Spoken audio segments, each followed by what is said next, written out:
Hello friends, welcome to tasty pot. இன்றைக்கி நாம் mango pudding வீட்டில் எப்படி செய்யலான்னு பார்க்கலாமா? வாங்க ஃப்ரெண்ட்ஸ், வீடியோக்குள்ளே போகலாம்.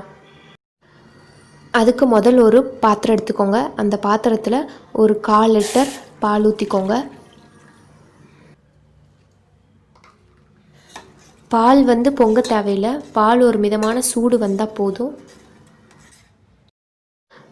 இப்போது ஜெலட்டின் 1.5 டேபிள் ஸ்பூன் ஆட்டை போட்டு ஜெலட்டின் நல்லா கரையிற வரைக்கும் நல்லா கலக்கி விடுங்க.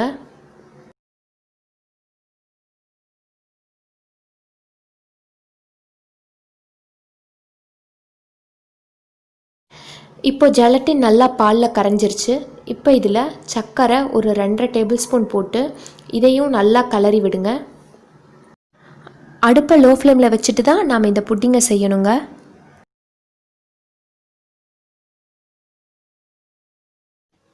சர்க்கரை நல்லா பாலில் கரைஞ்சிருச்சுங்க.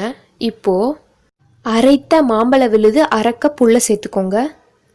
நான் இன்றைக்கி பெரிய சைஸ் மாம்பழத்தில் 1/2 பழம் அரிஞ்சிருக்கேங்க. சின்ன மாம்பழமாக இருந்தால் 1 பழம் அரிஞ்சிங்கன்னா 1/2 கப் மாம்பழ விழுது உங்களுக்கு சரியாக வரும். இப்போ இதை நல்லா கலக்கி விடுங்க.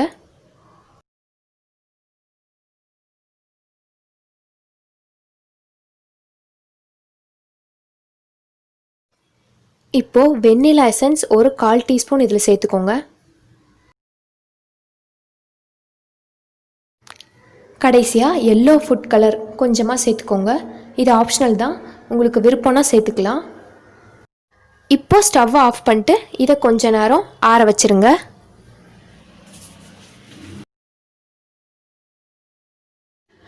புட்டிங் மிக்சர் நல்லா ஆறினதுக்கப்புறம் அதை ஒரு பவுலுக்கு ட்ரான்ஸ்ஃபர் பண்ணிடுங்க.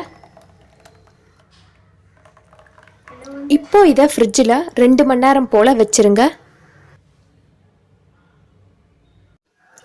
2 மணி நேரம் போல் ஆயிடுச்சுங்க. நம்ம ஃப்ரிட்ஜிலேருந்து வெளியே எடுத்து வச்சுட்டோம். இப்போது கத்தியை வச்சு ஓரங்களெல்லாம் நல்லா எடுத்து விடுங்க.